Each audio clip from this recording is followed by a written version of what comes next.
ada yang masih kecewa kepada Gibran. Terus, lah bagaimana? Dia udah jadi wapres, ya kan? Terserah Anda setuju tidak setuju dan apa milih tidak milih, kan dia udah jadi Iya. wapres dan jadi wapres dia sampai 2029. Ya nggak usah baper gitu loh.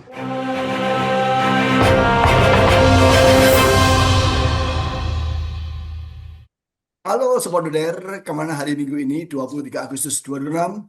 Jangan kemana-mana, bersama kami berdua di tetap di FN Channel. Assalamualaikum channel, salam FNF. Waalaikumsalam warahmatullahi wabarakatuh. Selamat pagi Cak Jarod dan juga pemirsa di seluruh Indonesia. Apa kabar Cak Jarod pagi hari ini? Alhamdulillah, Cak. Fokus kita hari ini ke Kalimantan, Cak. Begitu mengkhawatirkan banyak video-video yang viral memperlihatkan warga Kalimantan khususnya tidak bisa berbuat apa-apa. Coba Cak, kemarin Pak Prabowo ke sana, akhirnya terbang ke Kalimantan, berdialog dengan warga setempat. Banyak wartawan, artinya apa? Memang kedatangan Pak Prabowo di sana tidak di style seperti hanya Jokowi ketika terjadi kebakaran hutan, bagaimana dia berdiri seorang diri, seperti apa ya? Seperti lakonas. Masa dipumping kebakaran dia foto sendirian, kemana yang lain? Iya, sebetulnya kedatangan pejabat di satu lokasi bencana itu sebenarnya hanya formalitas, pencitraan, dan lain sebagainya. Mereka tidak mencari tahu penyebab dari, khususnya kalau yang kita bahas hari ini kebakaran. Mereka tidak pernah membahas solusi atau kebijakan yang membuat hutan itu tidak terbakar. Dan kebanyakan hutan Kalimantan itu bukan karena kebakaran, karena dibakar. Karena para pengusaha oligarki di bidang kehutanan itu mereka memperluas lahan dengan cara membakar. Itu caranya lebih efektif dan lebih efisien, tetapi amoral dan juga nggak mentaati hukum dan jahat karena banyak orang yang dirugikan akibat perbuatan jahat itu. Bahkan kasus hari ini itu Malaysia yang kemudian kena dampak sangat serius atas asap yang tertiup angin menurut Jumhur menuju ke Malaysia. Jadi sekali lagi kalau pejabat hanya foto-foto di lokasi bencana itu sesungguhnya tidak mengubah apapun selama tidak membuat kebijakan yang betul-betul bisa setidaknya mengantisipasi atau mengurangi atau tidak terulang lagi peristiwa itu di kemudian hari. Nah, kalau yang Prabowo bedanya eh, Prabowo tidak foto-foto sendiri kelihatan seperti anti bakar gitu. Kalau Jokowi kan di kiri kanannya masih ada api, masih ada asap, di foto kelihatan sebagai orang anti bakar kan seperti itu yang terjadi. Saya Cak, nyesek lihat foto ini, foto lawas viral lagi. Tapi gini Cak Dodo, menurut investigasi sahabat kita, Watchdog, bagaimana kesaksian para ketua adat menyebutkan, memang kalau pembukaan lahan, kalau kita melibatkan satu desa, dan itu kita batasi, ada sekat-sekat, bagaimana yang akan kita bakar dengan hutan-hutan sekitarnya. Kita jaga sepanjang itu. Jadi kita lihat anginnya kemana? Kalau anginnya ke selatan, kita tidak mulai dari depan tapi dari belakang sehingga api membakar dari belakang pelan-pelan. Kalau ini sengaja dibakar, kenapa? Menguntungkan secara ekonomi. Kenapa? Kalau buka lahan dengan bakar lebih murah, tak? Pernah nggak anggota DPR membuat keputusan atau mengusulkan kepada pemerintah bahwa pelaku pembakaran hutan itu kategori kejahatan luar biasa? Pernah nggak? Tidak, karena mereka yang terlibat di dalam setiap usaha perluasan hutan itu. Jadi ya bohong aja kalau setiap kali ada kebakaran itu kemudian hanya cuap-cuap, hanya komen-komen, itu hanya manipulatif saja. Kalau memang betul mau mencegah itu, lakukan hukum yang tegas. Terapkan sanksi yang tegas, dan jangan lagi perusahaan-perusahaan yang melakukan pembakaran hutan secara sengaja boleh beroperasi. Semua harus tegas. Selama itu tidak dilakukan, ya kita akan menghadapi hal-hal seperti ini di kemudian hari dan lebih memiriskan lagi. Yang lebih memiriskan lagi, Cak. Jadi kebakaran hutan hari ini itu sudah, saya sudah sampaikan belum ya? Sudah membuat sekolah di Malaysia, di Sarawak, Malaysia itu 600 sekolah ditutup karena asap dari Kalimantan, dan belum terdengar suara dari pejabat minta maaf atau hal-hal lain yang menunjukkan hubungan baik kedua negara. Jadodo, dalam kasus-kasus seperti ini, seperti di eh, gempa, bukan gempa ya, tapi bencana di Sumatera kemarin, bagaimana tidak ada seorang pun yang bertanggung jawab. Sekarang ini pun Raja Hutan, sorry, bukan Raja Hutan, Menteri Hutan, Raja Juli Antoni tidak terlihat muncul sekalipun menjelaskan. Ini kan sudah tertimpa banyak kasus sekarang. Dia tidak ada sama sekali menjelaskan klarifikasi. Pernah kemarin mengajak pembalap main domino, kemudian menerima amplop dari Bupati Kuangsing. Sekarang kemana dia? Sampai Anies Baswedan beri catatan. Jangan biarkan warga menghadapi sendirian bencana ini. Ini negara harus hadir.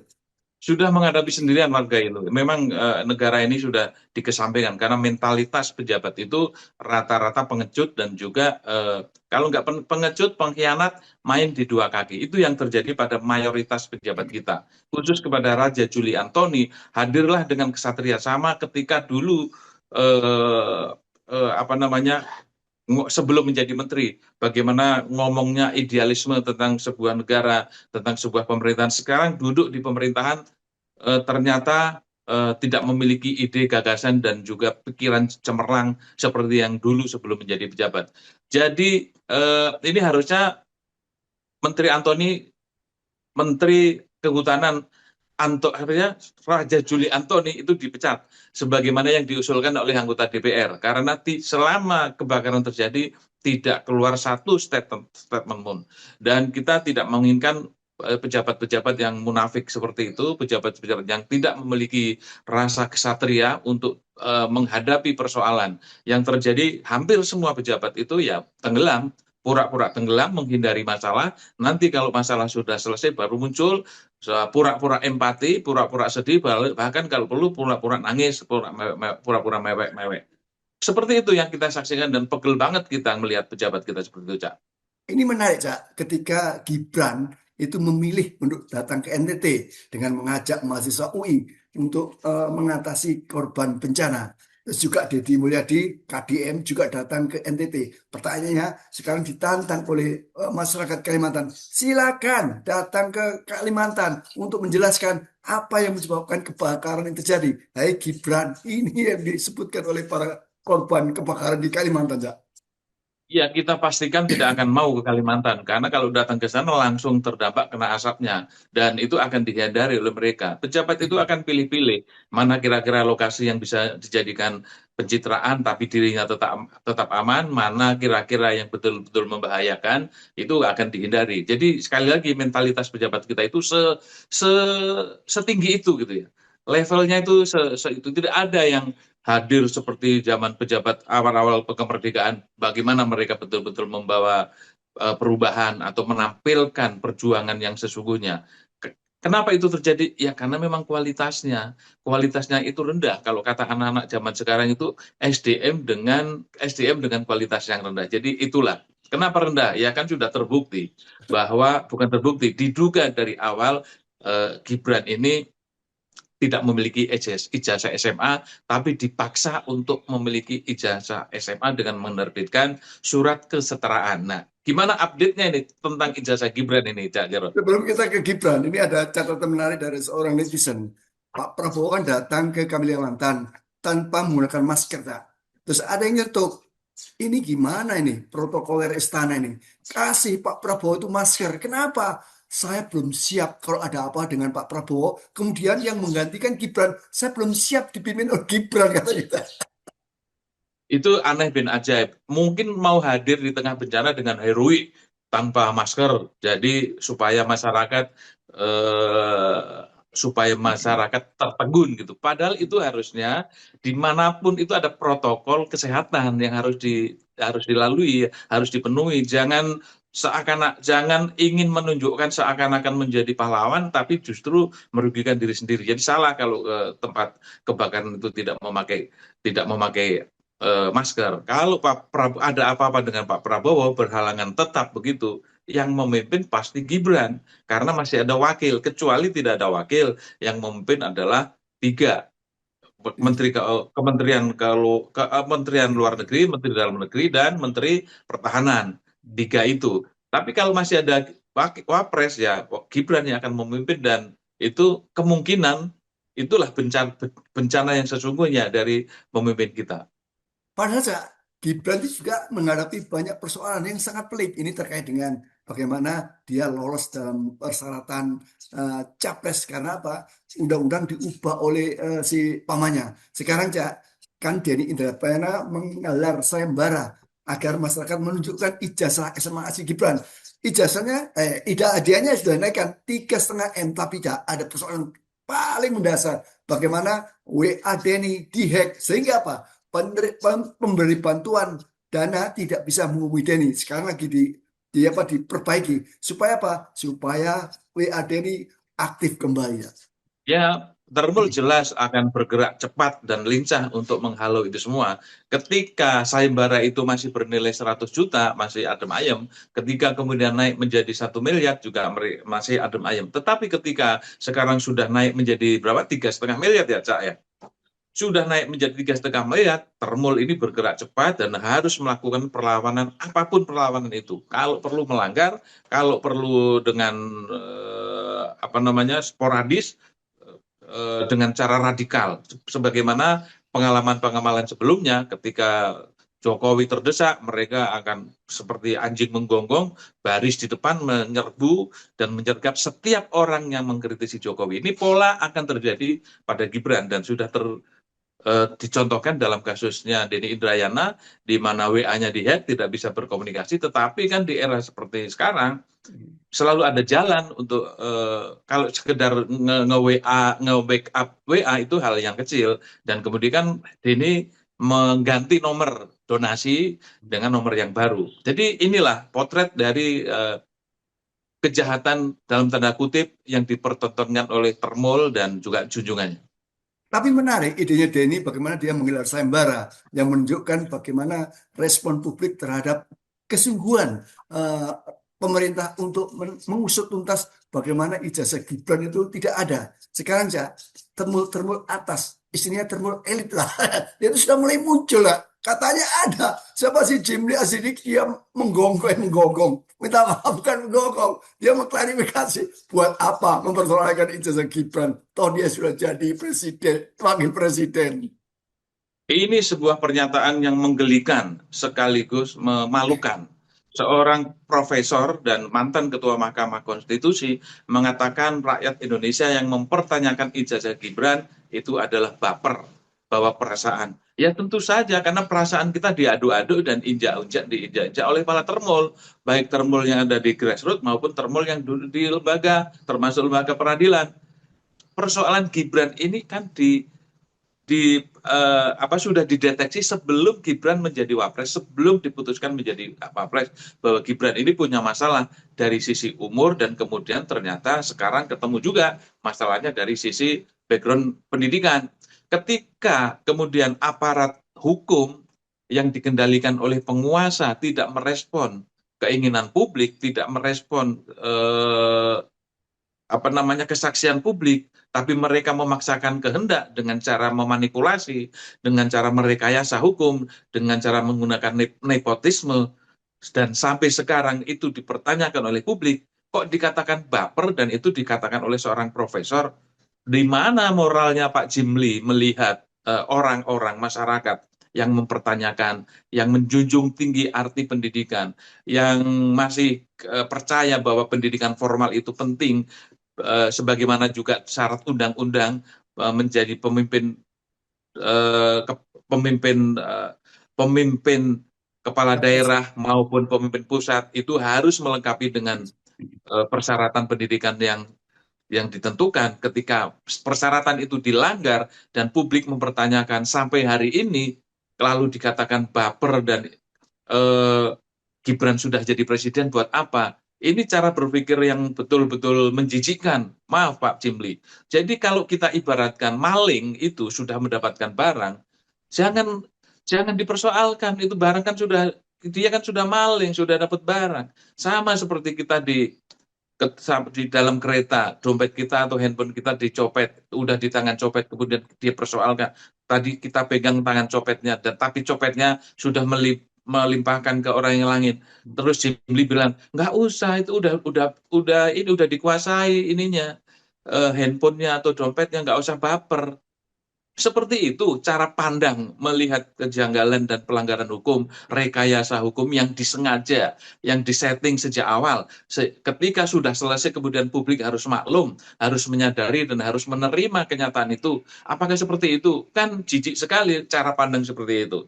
Kita memandangnya agak-agak aneh, Cak. Karena dia sendiri kan sudah paham bagaimana konstitusi diubah dan bagaimana Denny Indrayana berkirim surat. Kenapa? Menjelaskan Paman Usman tidak bisa mengadili kasus Gibran yang lolos dalam persyaratan capres. Dan Jimli sudah memberitahu, ya, kenapa tidak seorang pun hakim di MK tidak membahas surat Denny ini. Tapi sekarang berbalik lagi, jangan baper. Artinya apa? Kenapa Pak Jimli seperti itu? Ini pertanyaan besar. Pak Jimli, monggo dijawab sekali lagi. Kenapa Anda tidak mempersoalkan jauh hari sebelum kasus ini meledak? Monggo Cak Dodo, di akhir pertemuan ini kita kasih apa kata-kata buat Pak Jimli dan sekitarnya, terutama termul elit. Termul papan atas. Jadi seluruh kebaikan Pak Jimli yang sudah dibangun selama ini hancur oleh pernyataan yang menggelikan, yang mengatakan bahwa jangan baper mengusut ijazah Gibran. Itu betul-betul rusak. Kita tidak subjektif ya. Kita akan baca komen-komen di media sosial. Salah satunya adalah semua kompresor keluarnya angin. Nah, ini dianggap nih apa yang disampaikan Jimli ini kompresor, angin keluarnya. Ini yang menarik. Artinya penipuan boleh asal disahkan lembaga-lembaga yang melakukan tindakan kesalahan. Ini profesor paham hukum tapi mudah terombang-ambing pemikirannya. Ada juga yang menanyakan dapat berapa Jimli? Rakyat bukan baper Pak Jimli, tapi peduli dengan kondisi bangsa. Kalau sekelas Bapak menerima keadaan kerusakan bernegara, maka apalagi yang mau diharapkan terhadap orang-orang seperti Bapak. Prof, jika suatu persoalan terus dianggap remeh dan dibiarkan tanpa evaluasi serta penyelesaian yang serius, maka kita tidak memiliki dasar yang kuat untuk berharap terjadinya perbaikan pada masa mendatang. Setiap persoalan sekecil apapun perlu diluruskan. Masih ada puluhan bahkan ratusan komen-komen yang menohok kepada Pak Jimli karena sesungguhnya sangat tidak etis Pak Jimli mengomong seperti itu dan berharap supaya masalah Gibran itu dinormalisasi dan publik tidak mempersoalkan. Ya bagaimana kita tidak mau mempersoalkan, itu sudah jelas pelanggaran yang sangat nyata dan kita ini sudah terbiasa untuk hidup jujur, hidup apa adanya, tidak merekayasa, tidak merugikan orang lain dan tidak menipu. Kan itu kan kebutuhan batin kita. Ketika orang menanyakan sesuatu pelanggaran itu karena batin kita itu melihat ada kemungkaran, ada kejahatan. Nah, kejahatan itu yang sekarang sedang diupayakan oleh Jimli Asidiki untuk dinormalisasi supaya tidak menjadi kejahatan. Ajaib. Jadi, Sobat Doder, apa yang diungkapkan Pak Diki, Pak Jimli itu merupakan salah satu indikasi bahwa tahun politik sudah semakin mendekat. Pak Jimli tahu kapan harus muncul, kapan harus diharap, dan kapan harus bersuara. Sebenarnya, matur nuwun, terima kasih Anda mengikuti kami kembali di hari Minggu ini. Tapi assalamualaikum, salam amanat. Waalaikumsalam warahmatullahi wabarakatuh. Selamat pagi Cak Jarod dan salam freedom and fairness. Kalau mau diberhentiin sekarang, ya bisa, gampang sekali. Cari alasan, cari pasal, gampang. Tapi proses politiknya, ya nggak mungkin. Karena dibutuhkan 2/3 kali 2/3 di DPR, di MPR. Setelah nanti pembuktian dulu di MK. Tapi syaratnya 2/3 yang di DPR itu dengan koalisi 80% kan nggak mungkin. Tidak mungkin. Ya. Kalau misalnya inisiatifnya dari presiden sendiri, nah itu mungkin. Tapi apa mungkin presiden mau memberhentikan wakilnya sendiri sedangkan dia sendiri yang minta supaya Gibran menjadi wakilnya dia. Mintanya pun kepada Pak Jokowi waktu itu masih presiden. Jadi tidak mungkin. Iya.